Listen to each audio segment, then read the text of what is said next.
गोफर्स्ट को लेकर क्या है वाडिया समूह की रणनीति? एनएसई के नतीजे जारी होने में क्यों हुई देरी? मन्नापुरम फाइनेंस पर क्यों हुई ईडी की छापेमारी?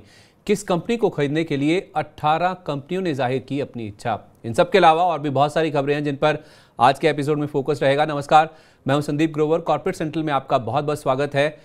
सबसे पहले बात करते हैं कॉर्पोरेट से जुड़ी हुई बड़ी खबरों की। पहली खबर, कर संकट में फंसी एयरलाइन गोफर्स्ट को लेकर कई तरह की खबरें सामने आ रही हैं। एक रिपोर्ट में कहा गया कि गोफर्स्ट को आईबीसी के तहत खरीदने के लिए वाडिया समूह आईबीसी यानी दिवालिया कानून से जुड़े नियमों में छूट की मांग कर सकता है। वाडिया ग्रुप गोफर्स्ट की प्रमोटर कंपनी है और आईबीसी नियमों के तहत अगर कोई कंपनी बिकती है तो प्रमोटर ग्रुप उसके लिए बोली नहीं लगा सकता। गोफर्स्ट ने दिवालिया होने के लिए एनसीएलटी में आवेदन किया था और इस मामले में 4 मई को हुई सुनवाई में एनसीएलटी ने अपना फैसला सुरक्षित या रिजर्व रख लिया है, क्योंकि इस कंपनी को लीज पर विमान देने वाली कंपनियों ने एविएशन रेगुलेटर डीजीसीए से मांग की है कि एयरलाइन के 23 विमानों को डी रजिस्टर किया जाए और इनका मालिकाना अधिकार लीज कंपनियों को वापस किया जाए। दरअसल वाडिया ग्रुप इस कंपनी को दिवालिया होने के बजाय दोबारा ऑपरेट करना चाहता है, पर उसकी शर्त है कि कंपनी के लेंडर्स यानी कर्जदाता हेयरकट लें। हेयरकट का मतलब है कि बैंक या कर्जदाता बकाया लोन राशि में कमी करें। इसके अलावा खबर यह भी है कि डीजीसीए ने गोफर्स्ट को आदेश दिया है कि कंपनी उन सभी यात्रियों के टिकट का पैसा वापस करे जो उड़ानें रद्द होने के कारण सेवाएं नहीं ले पाए हैं।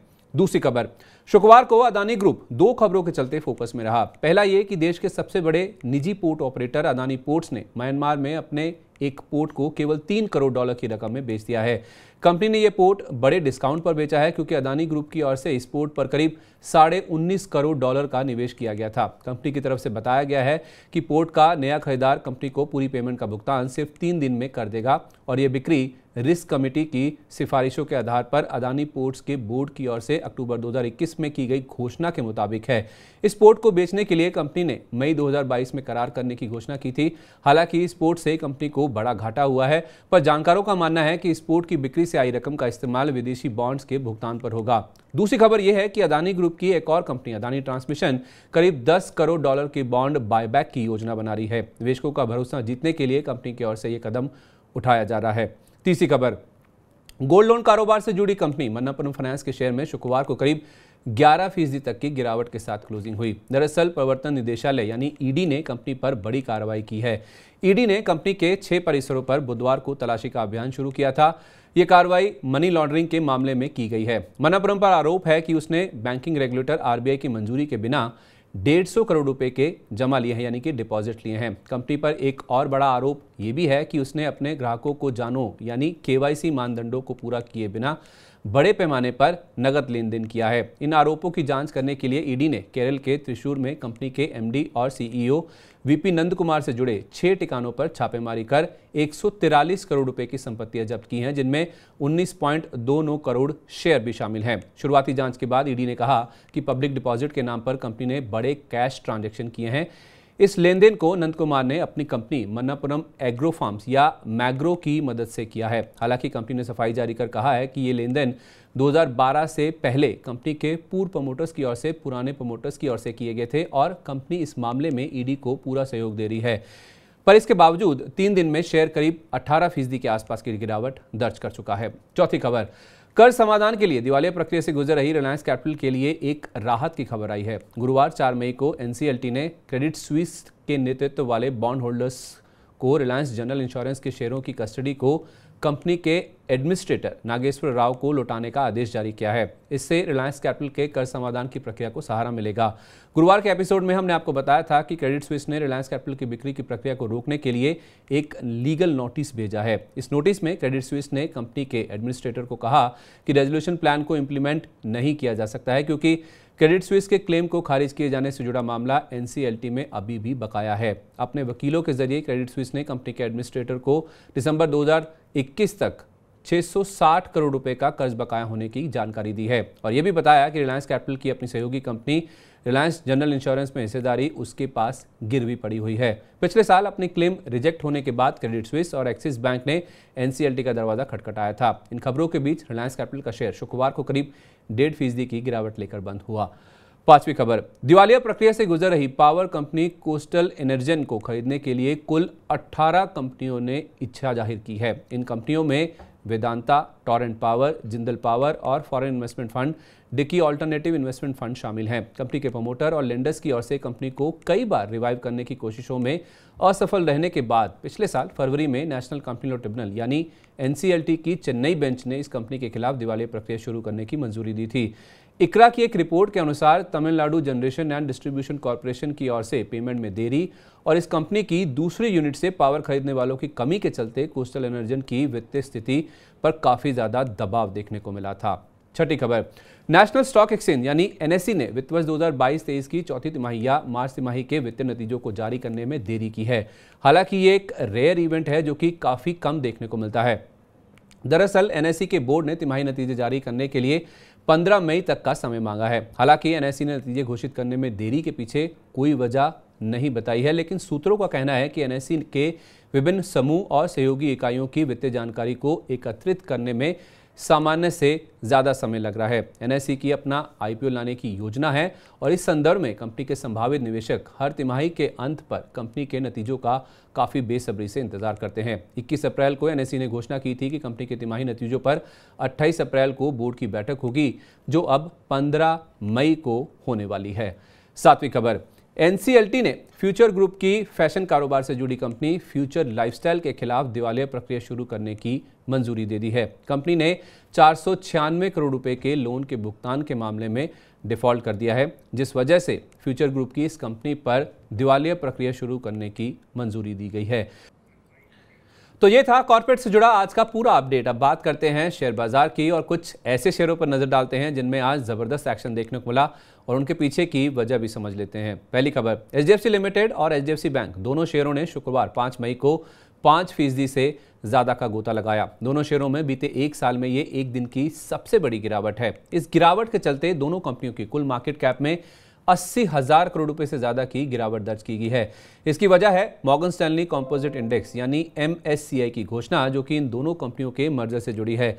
मर्जर के बाद बनी नई कंपनी के MSCI इंडेक्स में वेटेज की कंप्यूटिंग यानी गणना करने के लिए 0.50 का एडजस्टमेंट फैक्टर इस्तेमाल करने की घोषणा की गई है, जिससे HDFC बैंक के शेयर में $15 करोड़ की बिकवाली आने की आशंका है। हालांकि बाजार का मानना था कि 1.0 का एडजस्टमेंट फैक्टर इस्तेमाल किया जाएगा, जिससे शेयर में करीब $3 अरब की खरीदारी होने की उम्मीद थी। माना जा रहा है कि बाकी इंडेक्स भी इसी तरह का कदम ले सकते हैं, जिस वजह से शेयरों में तेज गिरावट देखी गई। पर एनालिस्ट का मानना है कि लंबी अवधि के निवेशकों को गिरावट पर शेयर में खरीदारी करनी चाहिए, क्योंकि यह गिरावट केवल छोटी अवधि तक ही सीमित रहेगी। दूसरी खबर, two wheeler company TVS motor के शेयर ने शुक्रवार 5 मई को 1234.95 का 52 हफ्ते का नया उच्चतम स्तर छुआ और यह शेयर 4% से ज्यादा की मजबूती लेकर बंद हुआ। और वजह है चौथी तिमाही के नतीजों में सबसे बड़ा हाईलाइट है कंपनी के कामकाजी मार्जिन, जो कि 10% के पार रहे हैं, जबकि अनुमान 10% से नीचे रहने का था। ये लगातार छठी तिमाही है जब कंपनी के मार्जिन 10% के पार रहे हैं। चौथी तिमाही में कंपनी के मार्जिन गिरावट के अनुमान के विपरीत बढ़कर 10.3% पर रहे हैं, जो कि पिछले साल की इसी तिमाही में 10.1% पर रहे थे, क्योंकि कामकाजी मुनाफा 557 करोड़ रुपए से 22% बढ़कर 680 करोड़ रुपए पर रहा है। इस दौरान आय 5,530 करोड़ रुपए से 19.4% बढ़कर 6,605 करोड़ रुपए पर रही है और मुनाफा 275 करोड़ रुपए से 49% बढ़कर 410 करोड़ रुपए पर रहा है। हालांकि मुनाफे में आय से ज्यादा बढ़ोतरी के पीछे अन्य आय का आंकड़ा है, जो साल दर साल 8 करोड़ रुपए से बढ़कर 71 करोड़ रुपए पर रही है। तीसरी खबर, स्पेशलिटी केमिकल्स बनाने वाली कंपनी अनुपम रसायन के शेयर में 5 मई शुक्रवार को लगातार दूसरे दिन तेज गिरावट देखने को मिली। 2 दिन में शेयर 11% से ज्यादा लुढ़क चुका है, क्योंकि 3 मई को शेयर 1212 रुपए पर बंद हुआ था और 5 मई को शेयर ने इंटरडे में 1060 रुपए 70 पैसे का निचला स्तर छुआ। दरअसल इस गिरावट के पीछे वजह है इस साल शेयर में आई तेज बढ़ोतरी के बाद ब्रोकरेज हाउस जेफरीज की ओर से शेयर की रेटिंग में आया बड़ा डाउनग्रेड। बावजूद इसके कि चौथी तिमाही में कंपनी के नतीजे मजबूत रहे हैं, Q4 में कंपनी का मुनाफा 42.9 करोड़ रुपए से 32.9% बढ़कर 56.6 करोड़ रुपए पर रहा है। जेफरीज ने शेयर की रेटिंग बाय से बदलकर अंडर परफॉर्म कर दी है, यानी कि डबल डाउनग्रेड किया गया है शेयर की रेटिंग में। हालांकि लक्ष्य 905 रुपए से बढ़ाकर 965 रुपए कर दिया गया है, पर यह लक्ष्य मौजूदा भाव से अभी भी नीचे ही है। 2 दिन की गिरावट के बावजूद शेयर इस साल करीब 58% ऊपर है और दूसरा कारोबार की ग्रोथ में धीमेपन की आशंका जताई गई है। जेफरीज ने इस कंपनी के वित्त वर्ष 2024 और वित्त वर्ष 2025 के मुनाफे के अनुमान में क्रमशः 6 और 9% की कमी भी की है। चौथी खबर, HSIL से बदलकर AGI ग्रीन पैक के नाम से कारोबार करने वाली कंपनी के शेयर में शुक्रवार को 20% का ऊपरी सर्किट लग गया और शेयर ने दिन के दौरान 496 रुपये 10 पैसे का 52 हफ्ते का नया उच्चतम स्तर भी छुआ। वजह है चौथी तिमाही के बेहद शानदार नतीजे, जिसमें कंपनी का मुनाफा तिमाही दर तिमाही 2 गुना से ज्यादा बढ़ा है। चौथी तिमाही में AGI ग्रीन पैक का मुनाफा तिमाही दर तिमाही 53.1 करोड़ रुपए से बढ़कर 108.8 करोड़ रुपए पर रहा, जो कि 105% के आसपास की बढ़ोतरी है। तिमाही के दौरान कंपनी की आय 22.5% बढ़ी है। पिछली तिमाही में 570.4 करोड़ रुपए की तुलना में आय बढ़कर 699 करोड़ रुपए के आसपास रही है। कामकाजी मुनाफा 109.6 करोड़ रुपए से बढ़कर 176.9 करोड़ रुपए पर रहा है, यानी कि मार्जिन 19.2% से बढ़कर 25.3% पर रहे हैं, जो कि तिमाही दर तिमाही 6% से ज्यादा का सुधार है। साल दर साल कामकाजी मार्जिन में लगभग 10% का बड़ा सुधार देखने को मिला है। पिछले साल की समान अवधि में कंपनी के मार्जिन 15.8% पर रहे थे। इसके अलावा मैनेजमेंट ने वित्त वर्ष 2024 के लिए 15 से 18% की आय ग्रोथ और 21 से 23% के मार्जिन का गाइडेंस भी दिया है, जो कि काफ़ी मजबूत है। अक्टूबर 2022 में किए गए अधिग्रहण हिंदुस्तान नेशनल ग्लास को लेकर मैनेजमेंट ने उम्मीद जताई है कि कंपनी टेक ओवर के 9 महीने के अंदर ब्रेक इवन कर लेगी, यानी ये कंपनी मुनाफे में लौट आएगी। तो कॉर्पोरेट सेंट्रल में आज के लिए बस इतना ही। वक्त है आपसे इजाजत लेने का, लेकिन चलते चलते आपको बताते हैं कल के बाजार पर कौन से ऐसे इवेंट्स और ऐसे अहम ट्रिगर्स हैं जो कि असर डाल सकते हैं, वो आपके सामने रखते हैं। नतीजों का सीजन चल रहा है, तो 5 मई यानी शुक्रवार को बाजार बंद होने के बाद ब्रिटानिया, जो कि निफ्टी की कंपनी है, इसके नतीजे घोषित हुए। इसके अलावा FNO साइड से पिरामल एंटरप्राइजेस, इसके भी नतीजे 3:30 बजे के बाद यानी बाजार बंद होने के बाद आए हैं। मैरिको और अदानी पावर, इनके नतीजे भी 3:30 बजे के बाद आए हैं। तो 8 मई जब बाजार सोमवार को खुलेगा, तब इन कंपनियों में इन नतीजों का इम्पैक्ट देखने को मिल सकता है। ग्लोबल ट्रिगर्स की जहां तक बात है, US के अप्रैल महीने के रोजगार के आंकड़े शुक्रवार शाम को आए हैं। 1.8 लाख नए रोजगार जुड़ने का अनुमान लगाया जा रहा था और बेरोजगारी दर बढ़कर 3.6% रहने का अनुमान था। नतीजों पर US के मार्केट शुक्रवार को रिएक्ट करेंगे और इसका जो इम्पैक्ट है सोमवार को भारतीय बाजारों पर देखने को मिलेगा।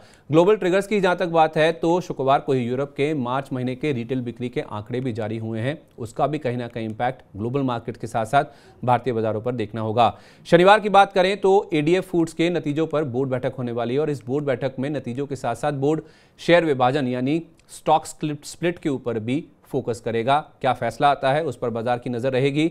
7 मई को निफ्टी की कंपनी कोल इंडिया, इसके नतीजे जारी होंगे। ये बड़ा नतीजा है जिसको बाजार काफी कीनली वॉच करेगा।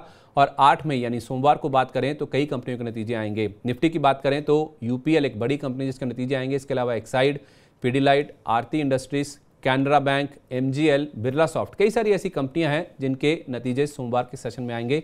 इस पर बाजार की नजर रहेगी। DCX सिस्टम्स, इसके ऊपर भी आपको नजर रखनी होगी क्योंकि 6 महीने का जो एंकर लॉक इन है, जो कि IPO से पहले होता है, वो भी खत्म होता हुआ दिखेगा। तो किस तरह का प्रेशर आता है या किस तरह की बिकवाली होती है, ये देखना बहुत इंपॉर्टेंट होगा। R सिस्टम एक और सिस्टम है, एक और स्टॉक है जिसके ऊपर आपको नजर रखनी होगी क्योंकि डीलिस्टिंग के जो ऑफर है वो उसका आखिरी दिन है। आपको बता दें इसका जो डीलिस्टिंग का ऑफर प्राइस है 262 रुपये प्रति शेयर तय किया गया था। तो आखिरी दिन है, उसके लिहाज से निवेशकों की नज़र भी रहनी चाहिए और बाजार के लिए भी काफ़ी इंपॉर्टेंट दिन है। और मैनकाइंड फार्मा, जिसके IPO को 15.3 गुना का सब्सक्रिप्शन मिला था, इसके शेयरों की सोमवार के सेशन में लिस्टिंग होने वाली है। तो इससे पूरा जो फार्मा सेक्टर है उसके ऊपर कहीं ना कहीं नजर रहेगी। ग्लोबल ट्रिगर्स की जहां तक बात है तो 8 मई को यानी सोमवार को UK के बाजार बंद रहेंगे क्योंकि 6 तारीख को यानी शनिवार को प्रिंस चार्ल्स की जो कोरोनेशन है यानी कि जो ताजपोशी है वो होने वाली है। उस संदर्भ में UK के बाजार 8 मई यानी सोमवार को बंद रहेंगे। इसी के साथ वक्त हो गया है कॉर्पोरेट सेंट्रल को समेटने का। उम्मीद है आपको कॉर्पोरेट सेंट्रल का आज का एपिसोड पसंद आया होगा और इससे आपको कॉर्पोरेट जगत का दिन भर का हाल पता चल गया होगा। तो सोमवार आपसे इसी समय फिर मुलाकात होगी नई खबरों और नई अपडेट्स के साथ। तब तक आप देखते रहिए मनी 9। नमस्कार, शुभ रात्रि।